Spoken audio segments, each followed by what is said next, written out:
I was there when the Tower of the Moon became the Tower of Black Sorcery.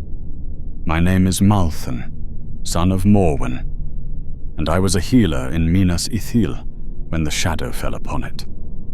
Not a great healer, I claim no such honor, but one who knew which herbs eased fever, which roots mended bone, which leaves drew poison from wounds. I tended the sick in the lower circles of the city, mixed salves for the guards, and kept a small garden where healing plants grew strong in the shadow of the White Tower. It was a good life, though a simple one.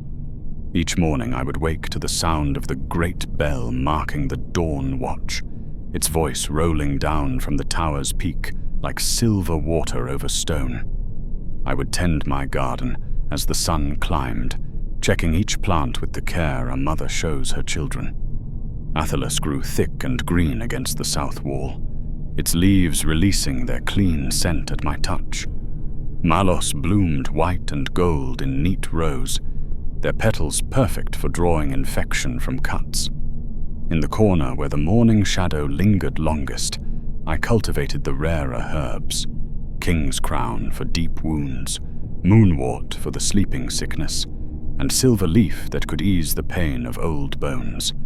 The tower itself was my constant companion, rising white and graceful above the city's circles.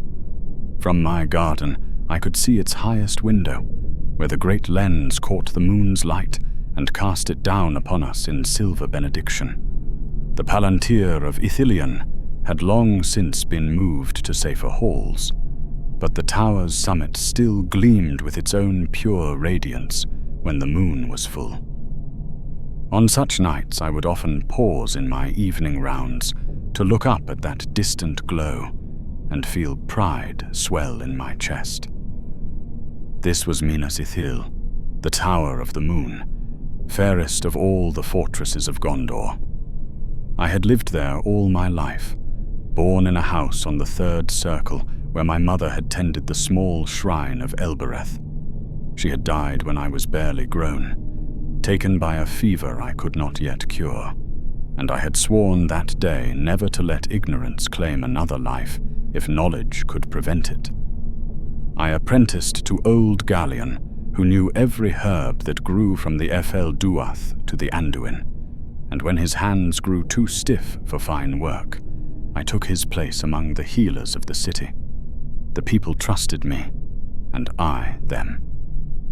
When Beldis, the baker's wife, bore her third child in a difficult birth, it was my hands that eased the babe into the world safely. When Thalin the guard captain took a deep cut from an orc's blade during a skirmish near the pass, it was my needlework that closed the wound clean.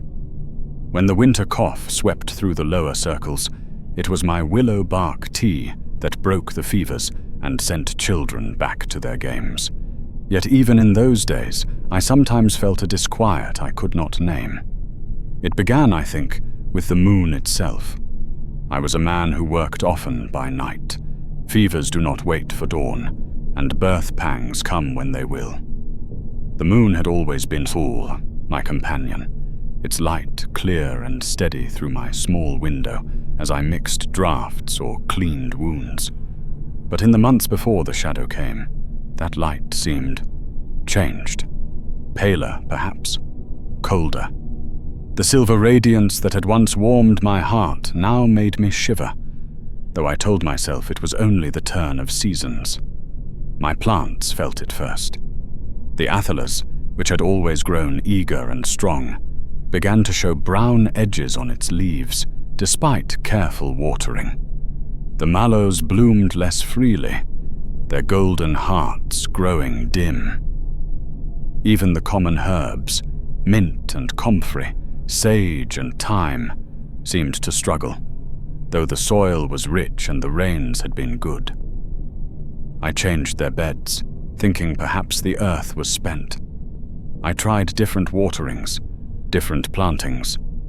Nothing helped. Old age, I told myself. Even healers grow careless with time.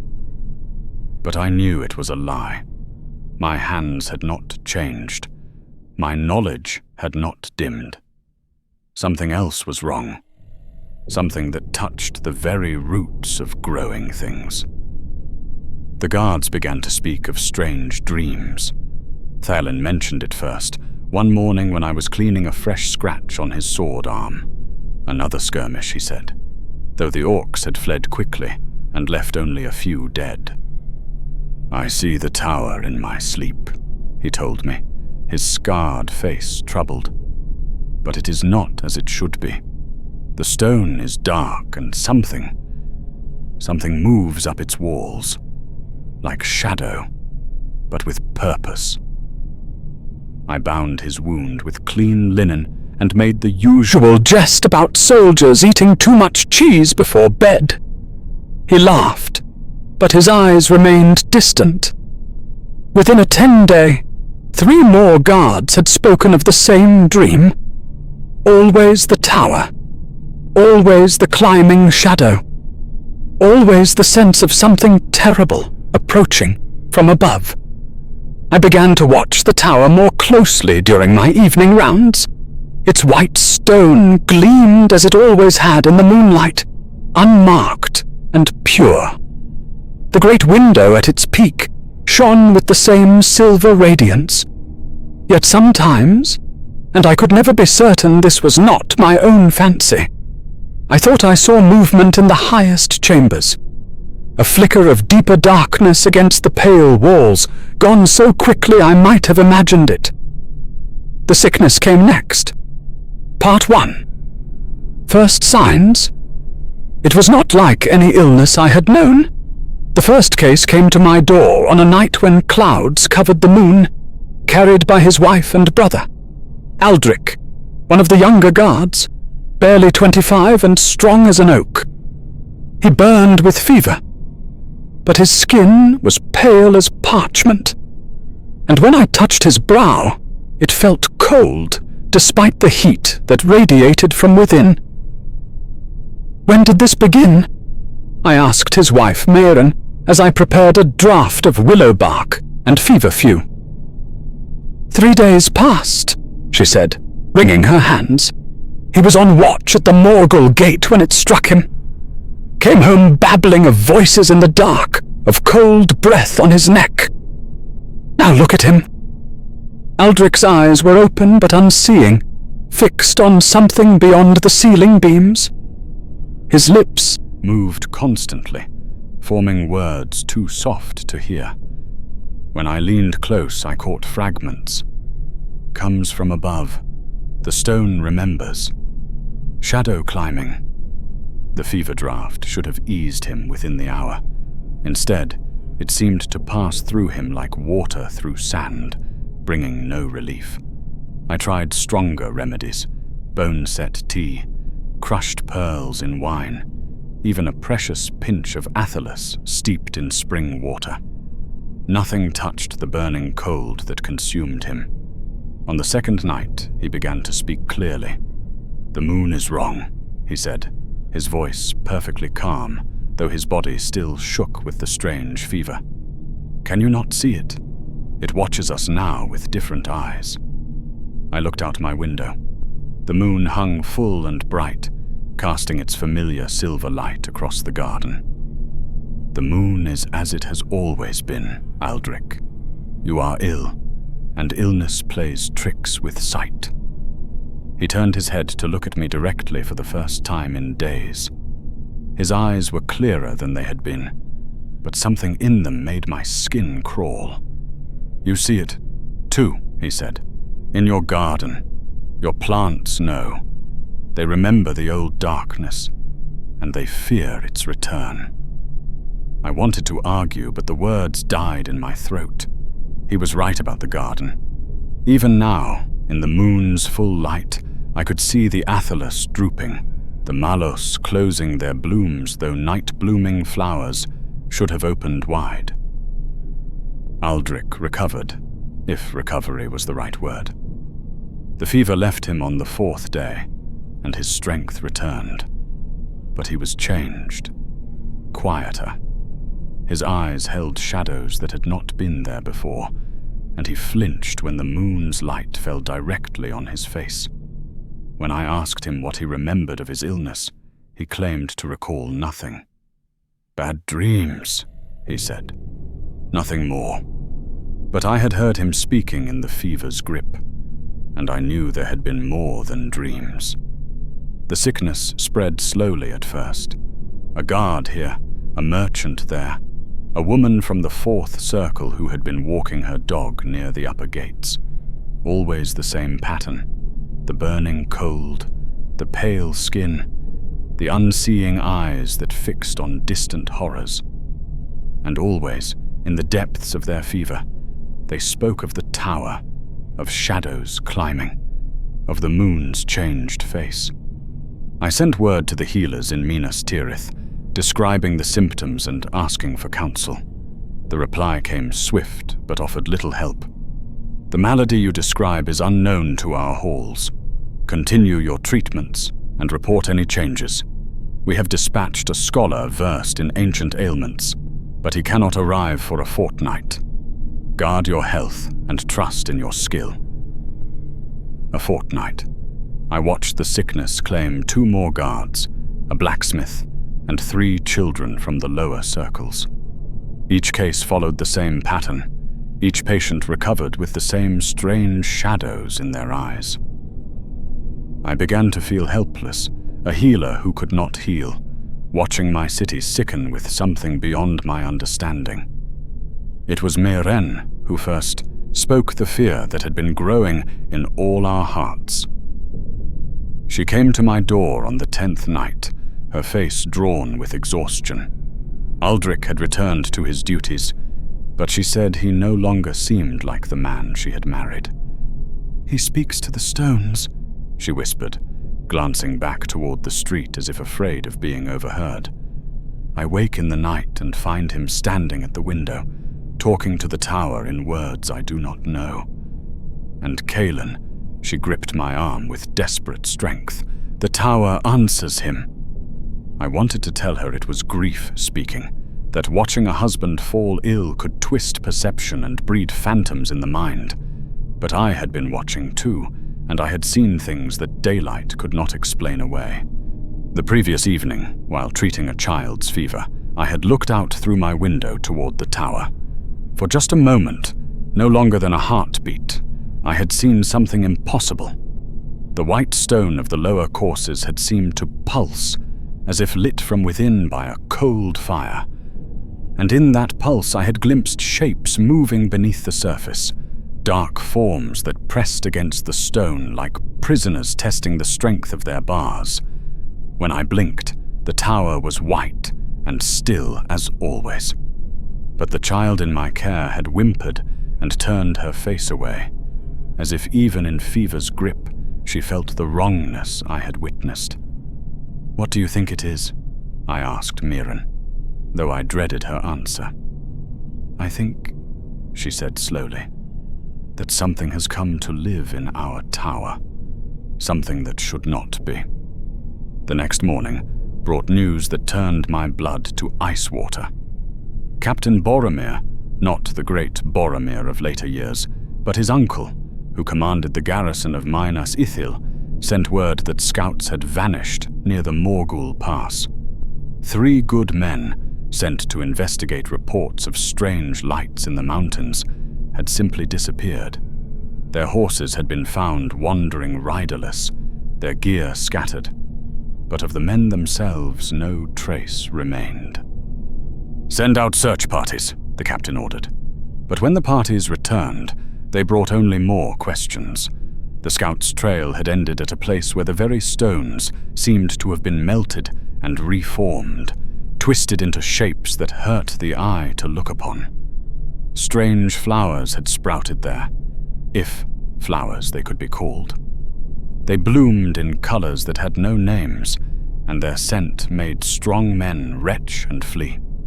One of the searchers, a veteran named Malthorn, sought me out that evening.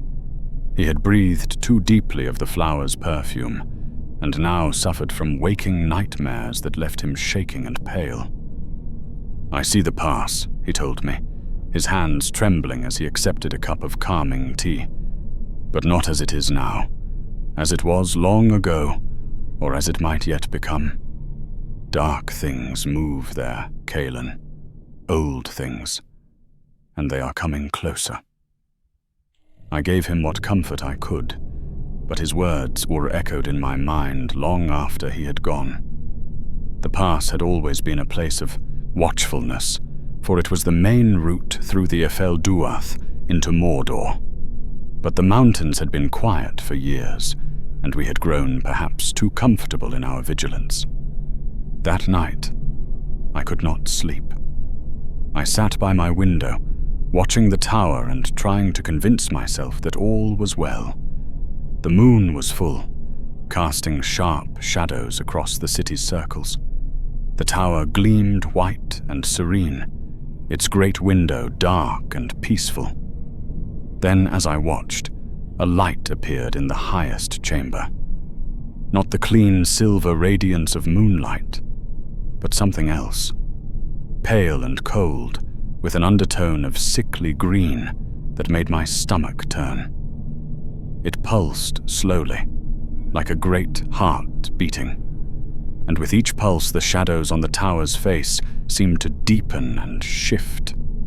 I rubbed my eyes, thinking fatigue had spawned the vision. But when I looked again, the light was still there, growing stronger with each throb. And now I could see movement in the chambers below it. Dark shapes passing back and forth before windows that should have been empty. The tower was no longer uninhabited.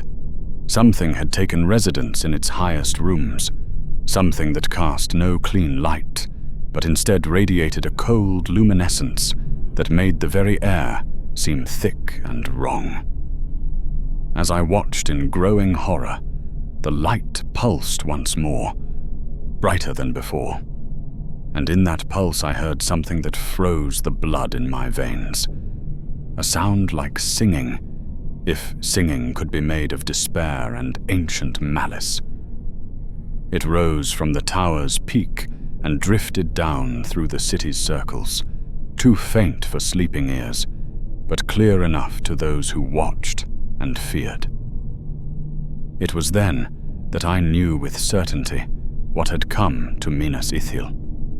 Not sickness alone, not strange dreams or vanished scouts.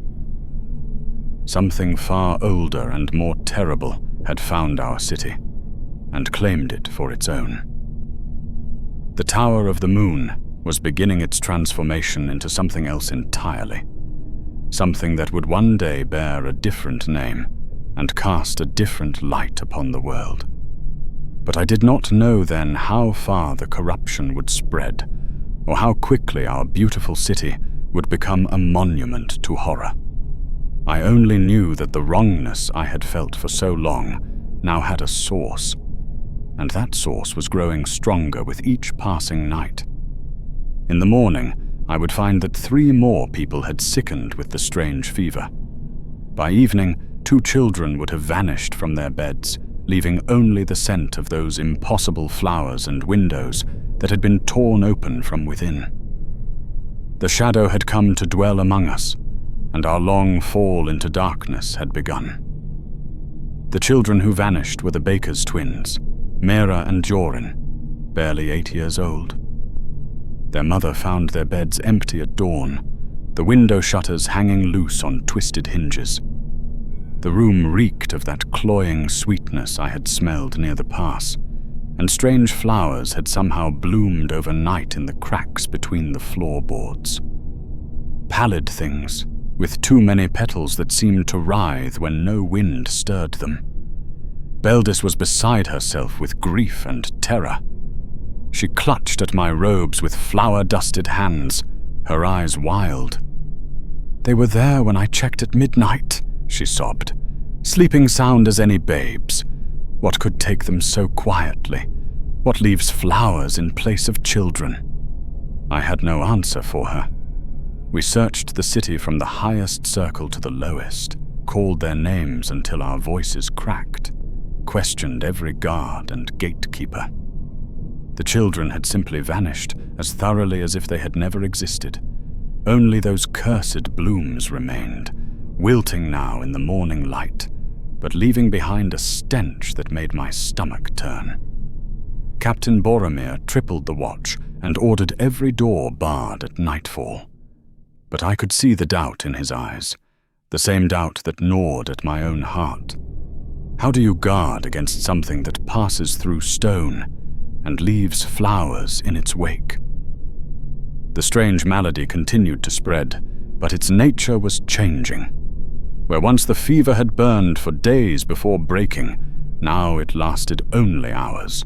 The afflicted would collapse suddenly, their skin taking on that terrible pallor, their eyes rolling back to show only white.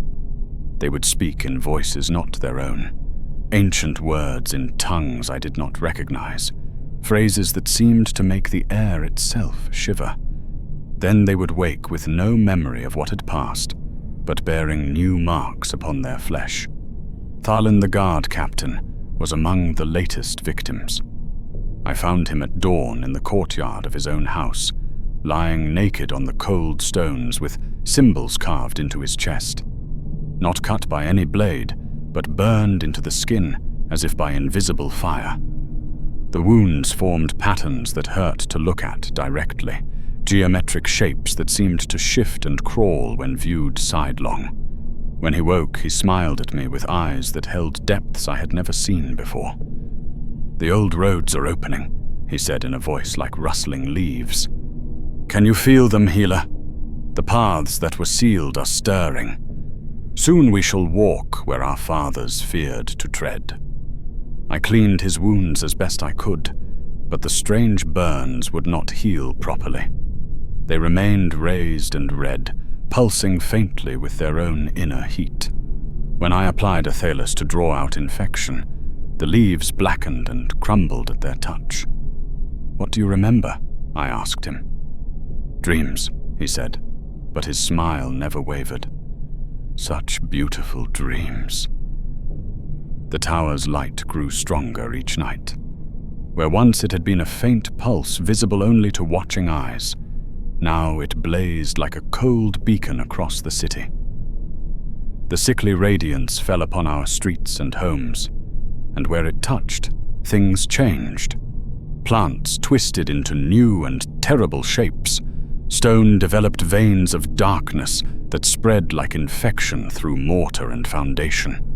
Even the air itself seemed to thicken, taking on a weight that pressed against the lungs and made breathing an effort. I began to notice changes in those who had survived the fever. They moved differently now, with a fluid grace that seemed almost serpentine. Their eyes held depths that belonged to older things than men, and they sought each other out, gathering in small groups to whisper in languages that predated the kingdoms of Gondor. Aldrich was among them. I would see him standing with others of the afflicted in shadowed corners, their heads bent together in earnest conversation. When I approached, they would fall silent and smile those same unsettling smiles, as if sharing a secret too profound for unaltered minds to grasp. "You could join us," Mirren told me one evening. Her husband's condition had not improved, and the strain was telling on her. Dark circles rimmed her eyes, and her hands shook as she spoke. "The fever, it shows you things. Beautiful things. Aldrich says the pain is worth it, for what comes after." "What comes after?" I asked, though I dreaded the answer. "Understanding," she whispered. "The knowledge that we are not alone, that we never were alone, that greater things than men have always walked these mountains, and now they are ready to walk among us once more." Her words chilled me, but I could see the desperate hope in her eyes. The hope of a woman watching her husband slip away into something she could not follow, unless she chose to follow him into the dark. I forbade her to seek out the fever deliberately, but I could not watch her every moment. 3 days later, I found her collapsed in her garden, her skin pale as moonlight, strange words pouring from her lips in a voice that belonged to winter winds. The scholar from Minas Tirith never arrived. A messenger brought word that he had sickened on the road. The same fever, the same symptoms we knew too well. He raved of shadows climbing tower walls, of eyes that watched from stone, of ancient pacts stirring to new life. He died calling out names in a tongue the messenger had never heard, names that made the horses shy and refused to travel further east. We were alone with our growing nightmare. Captain Boromir sent urgent dispatches to Minas Tirith, but I suspect they told only part of the truth. How could mere words convey what we witnessed nightly?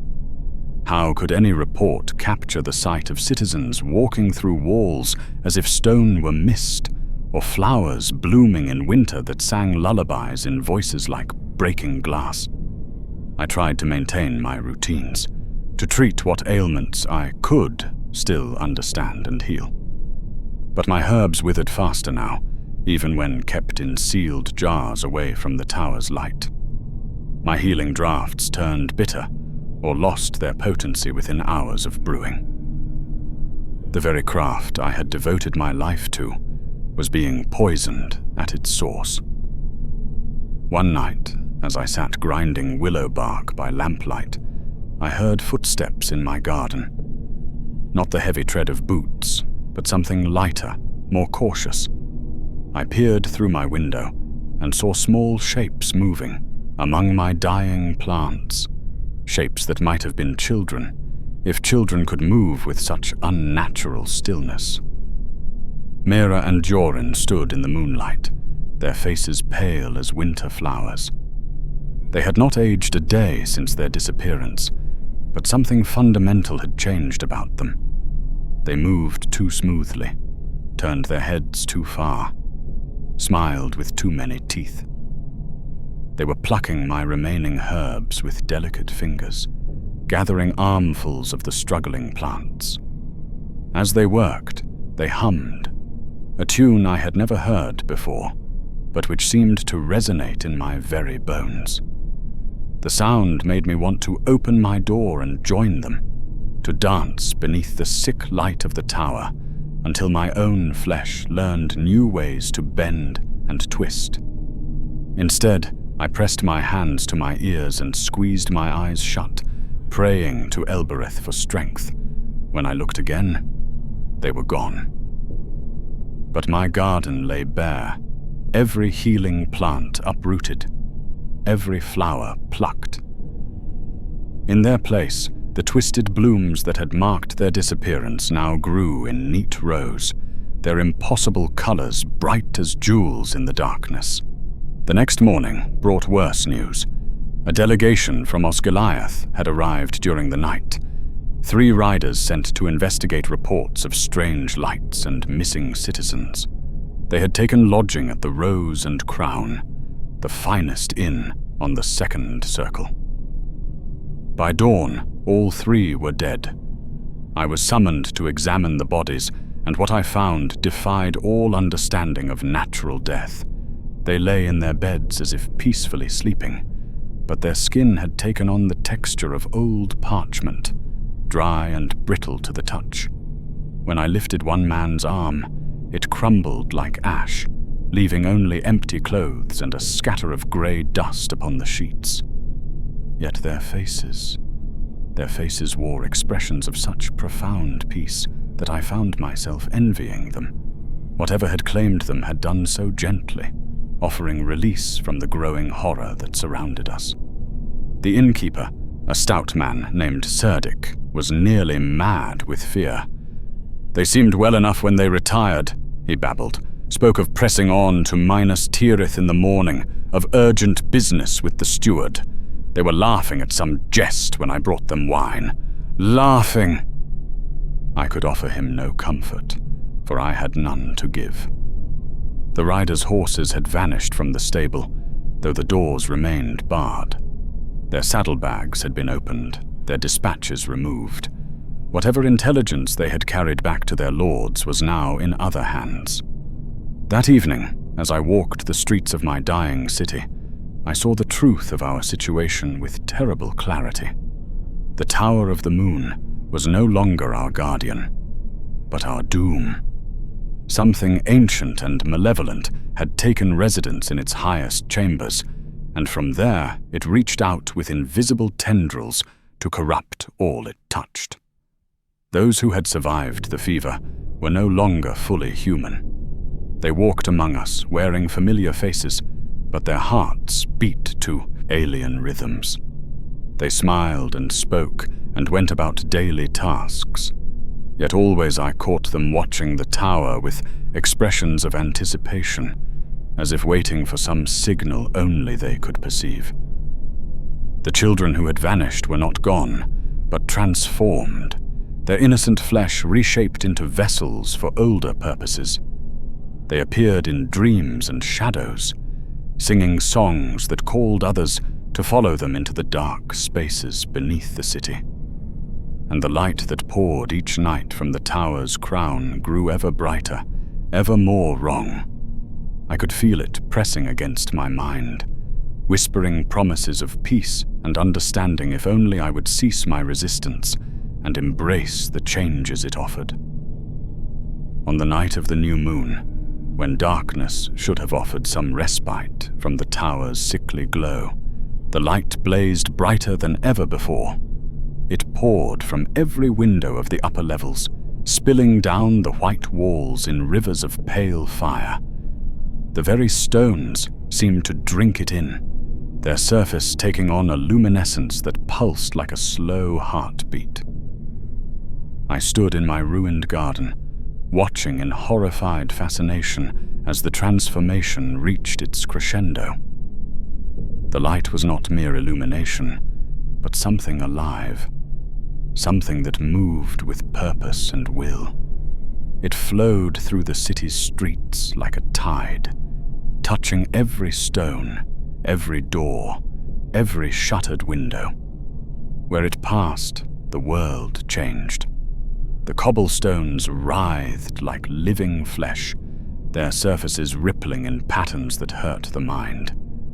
The fountain in the market square began to bleed instead of water. Not red blood, but something silver and luminous that hissed where it touched the ground. The very air shimmered with half-seen forms, shapes that might have been dancing figures, or might have been something far worse.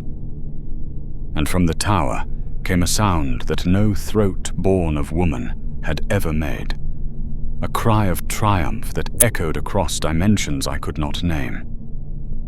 It was the voice of something that had waited eons for this moment, something that had finally found the key to a door it had long sought to open. The cry was answered from within the city itself, from houses and shops, from garden sheds and root cellars. Voices rose in unison, the voices of all who had been touched by the fever, all who had been changed.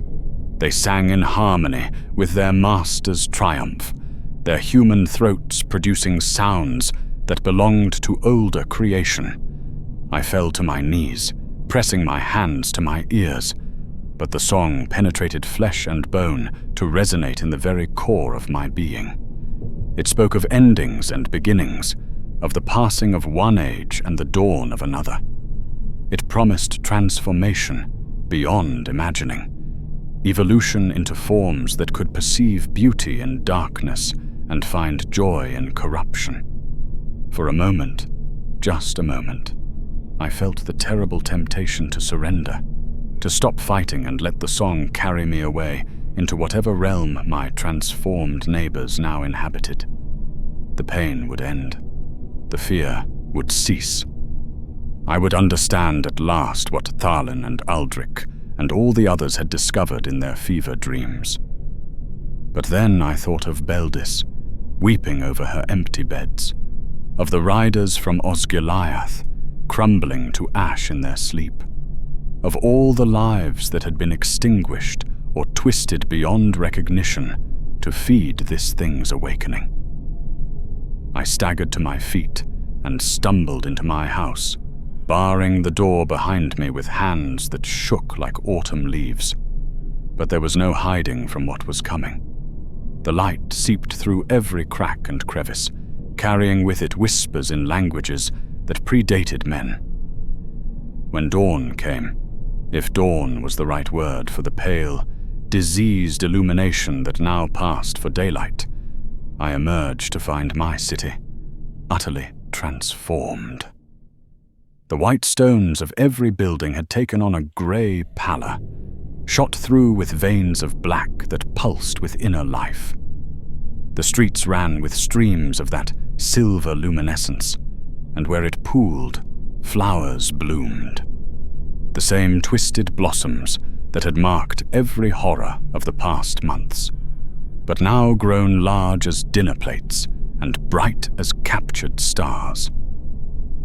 The people moved through this changed landscape as if nothing had happened. They went about their daily business with calm efficiency, tending shops that sold goods no human would want, speaking in whispers that carried farther than shouts should, smiling with expressions of perfect contentment. But they were no longer people, not truly.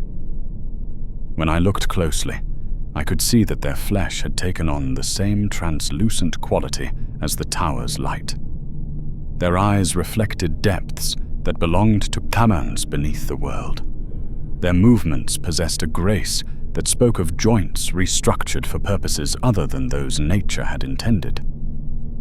Captain Boromir stood at his usual post near the main gate, his armor polished to mirror brightness. When I approached, he turned to me with a smile that revealed teeth like chips of obsidian. "A glorious morning, is it not, Malthan?" he said, and his voice carried harmonics that made my teeth ache. "The Master has awakened at last. Soon all will be as it should be." "What Master?" I asked, though part of me already knew. "The one who dwells in the high places," he replied, his gaze turning toward the tower with something approaching worship. "The one who remembers when the world was young and different. He has slept long in shadow, but shadow's time is ending. Light returns, true light, not the pale reflection men mistake for illumination." As he spoke, I noticed that his shadow fell in the wrong direction, cast not by the sun, but by some other source entirely. And within that shadow, shapes moved, writhing forms that seemed to dance to music only they could hear. "You should join us," he continued, his obsidian smile widening. "The transformation is beautiful. To shed the crude flesh that binds us, to become something worthy of the Master's attention, what greater gift could any soul receive?" I backed away from him, mumbling some excuse about patients to tend. But everywhere I turned, I found more of the changed ones. They watched me with eyes like still water, their expressions patient but expectant. They knew I was different, untouched by their Master's gift. They were waiting to see how long I could hold out against the tide that had claimed everyone else. The tower itself had changed as well. Where once its walls had been smooth white stone, now they were covered in carvings, intricate patterns that seemed to writhe and shift when viewed directly.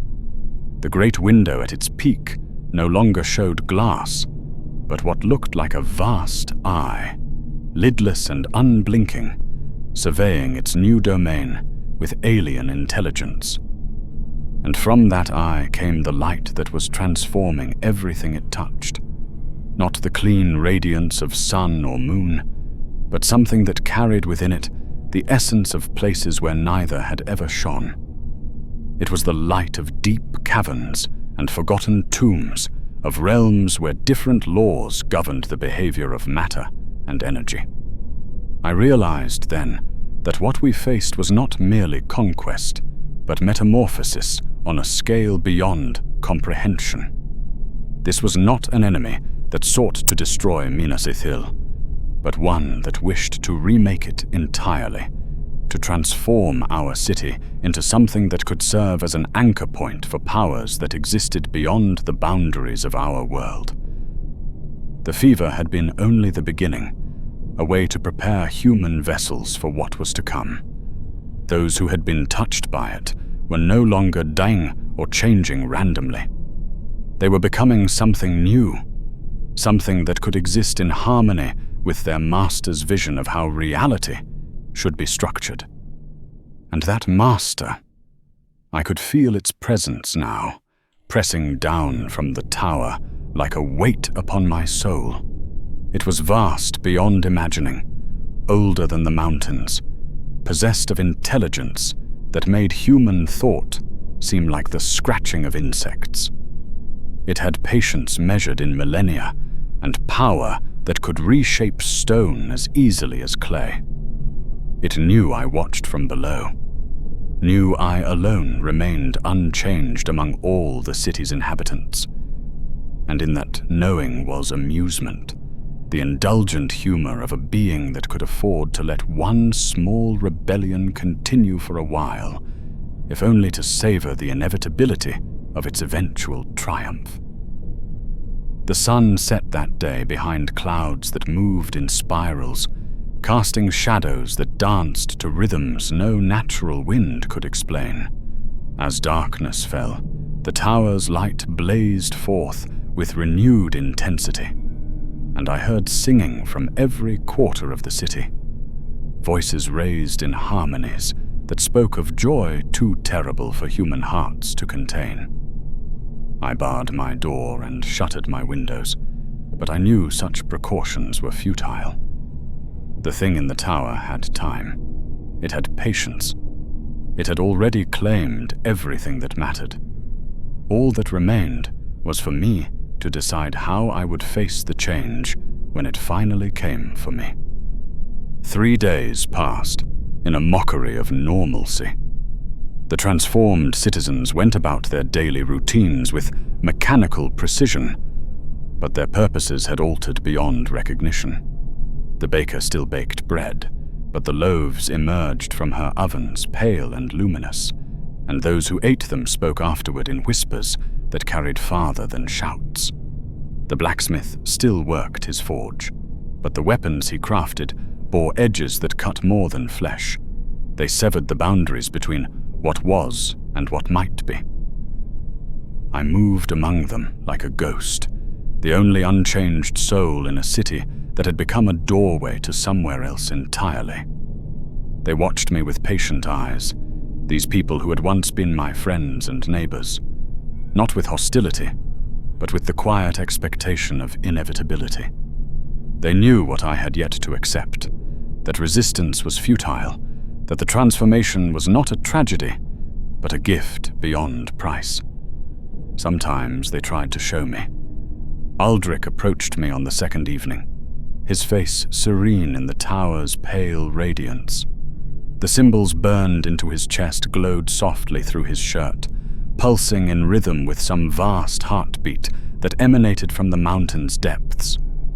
"You suffer unnecessarily," he told me, his voice carrying harmonics that made my bones ache with longing. "The fear you cling to is an illusion. Let it go, and you will understand what we have found." He extended his hand, and I saw that his flesh had become translucent, shot through with veins of silver light. Within that luminescence, shapes moved, not blood cells or lymph, but tiny dancing figures that might have been angels, or might have been something far older than any heaven men had imagined. "Touch me," he whispered. "Feel what flows in our veins now. We are connected to something infinite, Malthan. Something that was here before the first stone was laid. Something that will remain when the last star burns cold. Why do you choose isolation when unity awaits?" I backed away from his outstretched hand, but part of me, a part that grew stronger each day, wanted to reach out and accept what he offered. The loneliness was crushing. To be the only unchanged soul in a transformed world was a burden I had not anticipated. What harm could there be in joining them? What wisdom was there in clinging to a form of existence that had already been surpassed? But then I remembered Beldis weeping over her empty beds, and the riders from Osgiliath crumbling to ash in their sleep. Whatever gifts the entity offered came at a price that erased everything I had once valued about being human. On the third night, the children came for me.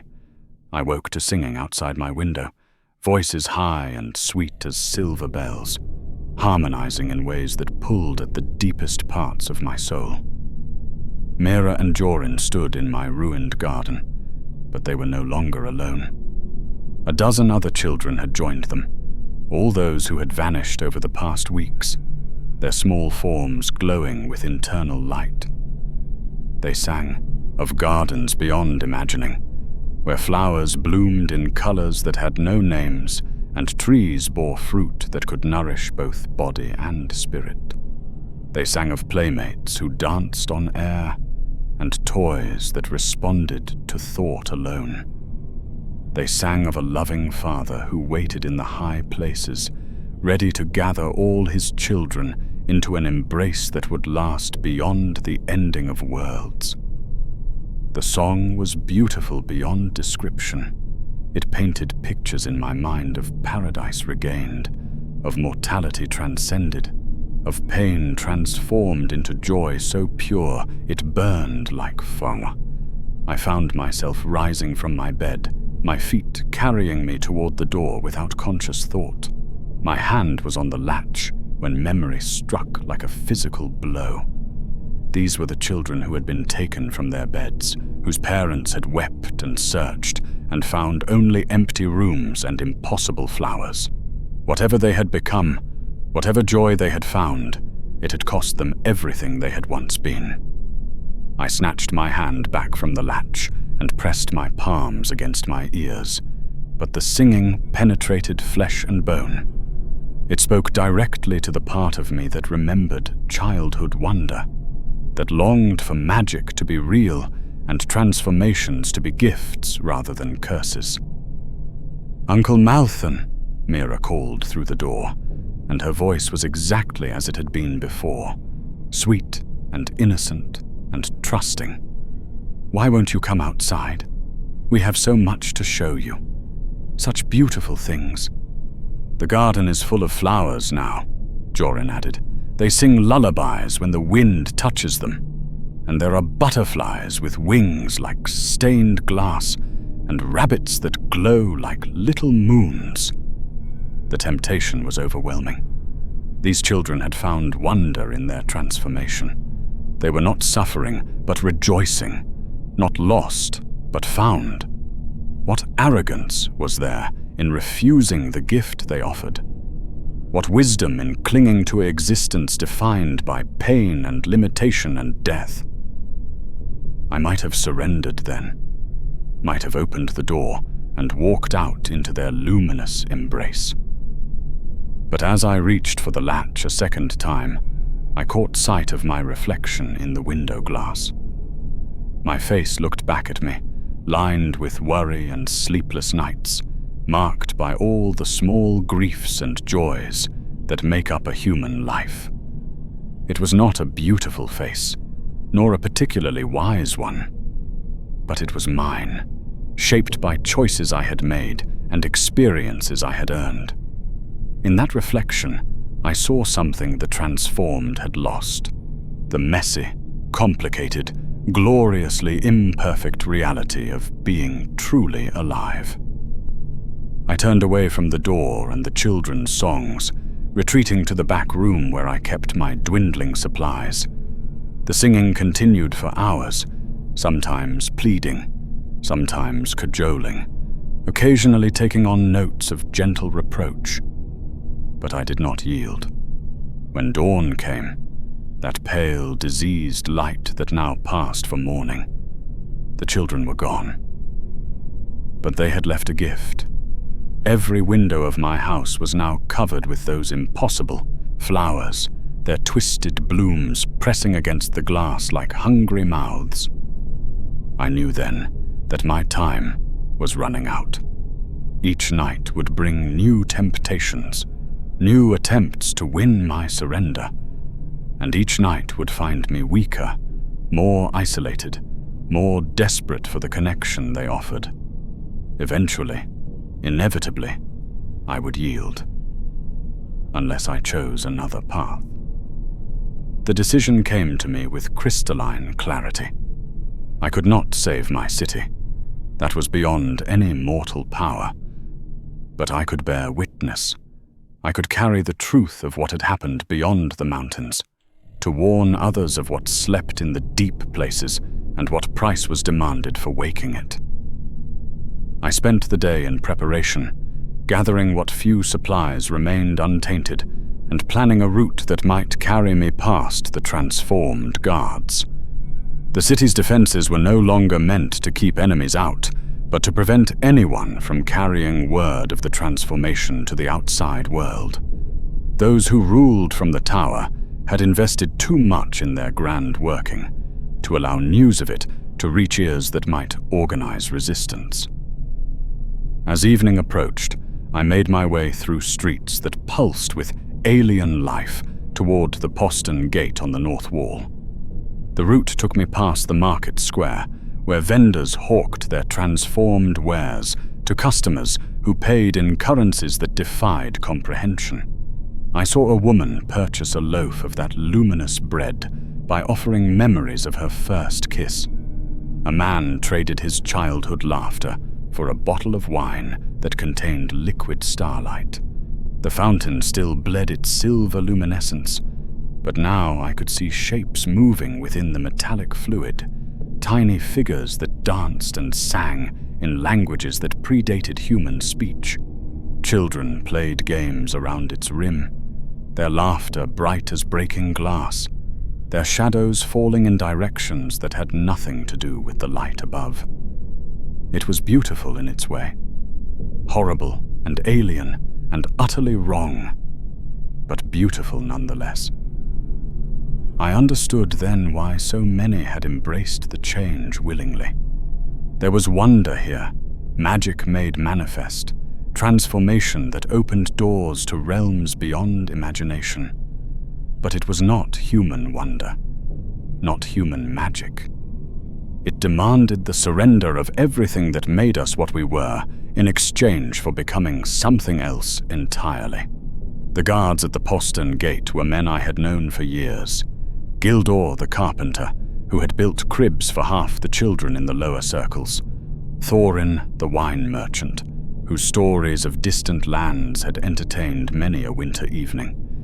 They stood at their posts with perfect stillness, their transformed flesh glowing softly in the darkness. As I approached, they turned toward me with movements too fluid for joints of bone and sinew. Their faces bore expressions of infinite patience, as if they had been waiting for this moment since the first night the fever came. "Going somewhere, Malthan?" Gildor asked, and his voice carried echoes of vast spaces beneath the earth. "The Master has prepared a special place for you," Thorin added. "In the high chambers where the light is brightest. You need not suffer any longer."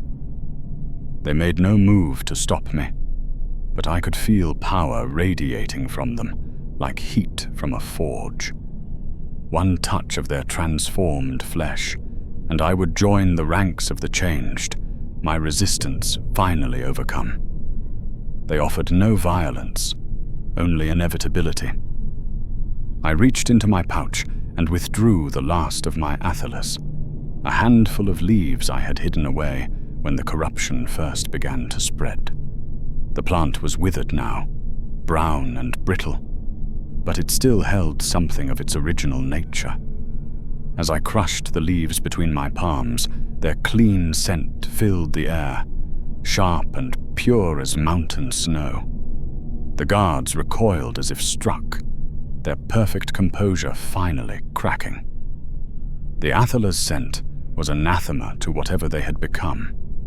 A reminder of the natural world they had abandoned, the simple realities they had traded for cosmic significance. In their moment of distraction, I slipped past them and through the gate, out into the darkness beyond the city walls. Behind me, I heard no sounds of pursuit. They knew, as I knew, that I could not run far. The transformation had spread beyond Minas Ithil's walls, creeping through the mountain passes like fog. There would be other guards, other watchers, other opportunities to reclaim their wayward citizen. But distance might give me time. Time to reach someone who could carry word further. Someone with the resources to sound a warning that might reach ears capable of action. I fled through the night, following paths I had known since childhood, staying clear of the main roads where transformed patrols might be waiting. The light from the tower pursued me, casting my shadow far ahead, as if eager to reach my destination first. But the shadow was only shadow. It had no power to bar my way or turn my steps. As dawn broke grey and cold over the Ifel Duath, I reached the last ridge from which Minas Ithil could be seen. I turned for one final look at the city that had been my home, my world, my pride. The Tower of the Moon was gone. In its place stood something that hurt the eyes to perceive directly. A spire of living darkness that pierced the sky like a wound in reality itself. It pulsed with malevolent life, and from its peak poured forth a beacon that could be seen across half of Middle-earth. This was Minas Morgul now, the Tower of Black Sorcery, fortress of the Nazgûl. The city around it had transformed beyond recognition. Where once white walls had gleamed in sunlight, now dark ramparts crawled with phosphorescent veins. The gardens had become graveyards where flowers bloomed that could sing the dead to wakefulness. The streets ran with streams of that terrible luminescence, and in its glow moved figures that might once have been human, but were human no longer. Yet even as horror overwhelmed me, I felt a terrible sense of completion. This was what the entity in the deep places had been working toward all along. Not the conquest of a single city, but the creation of a bridgehead between worlds. Through Minas Morgul would pour powers that had been banished long ago, ancient servants of the shadow that had waited eons for a chance to reclaim their place in Middle-earth. The Nazgûl had found their perfect stronghold, a fortress that existed simultaneously in the world of flesh and the realm of shadow. From here, they could strike at Gondor's heart while remaining safely anchored in dimensions no earthly weapon could reach. I turned away from the sight and continued my desperate flight westward, carrying with me the memory of a city's fall and the knowledge that would, in time, reach those with power to resist what had awakened in the east. My small life had become part of a larger story, and though I could not know its ending, I would play my part to the last. Behind me, Minas Morgul pulsed with alien life, and its beacon called to things that moved in the uttermost dark. The time of testing was coming for all the free peoples of Middle-earth. But that is a tale for others to tell. I have told mine. How the Tower of the Moon became the Tower of Black Sorcery, and how one small healer carried word of its transformation into the world beyond. What others made of that warning, what use they found for the knowledge I preserved, that is not for me to say. I have done what I could. The rest lies in hands greater than mine. The years have passed since I fled from Minas Morgul, and still the memory burns bright as that terrible beacon. I have grown old in distant lands, my hair white as winter frost, my hands gnarled with age. But I have not forgotten. I will never forget. Men call me mad now when I speak of what I witnessed. They say I dreamed the transformation, that grief for a lost home has addled my wits. But I know what I saw. I know what price was paid for waking the old powers that waited beneath the mountain. Sometimes, on clear nights when the moon shines full, I can still see that sickly light on the eastern horizon, the beacon of Minas Morgul calling to things that should not be. And I remember my friends and neighbors transformed into something beautiful and terrible, serving masters whose names are written in no human tongue. I set down this account not for those who will dismiss it as fancy, but for those who may yet listen. For there are other deep places in the world, other forgotten powers that wait in darkness. And there are always those who will delve too deep, who will wake what should sleep, who will mistake corruption for transcendence. Remember Minas Ithil. Remember what it was before it became what it is. Remember that even the greatest towers can fall, and that the most beautiful cities can become monuments to horror. Remember and be warned. If you have walked with me through the fall of the Tower of the Moon, if you have felt the chill of that alien light and heard the songs of the transformed, then you understand why some tales must be told. The shadows of Middle-earth hold many secrets, and not all of them have been unveiled. There are more stories waiting in the deep places and the high towers, more voices crying out from the forgotten corners of this world we love. Stay with us, and we will share them with you. Subscribe, and return when next the candles are lit and the old tales stir to life again. For in the sharing of stories, memory is preserved, and in memory, truth endures. The light of Minas Morgul may burn eternal in the east, but here, by hearthlight and starlight, we keep the older flames alive.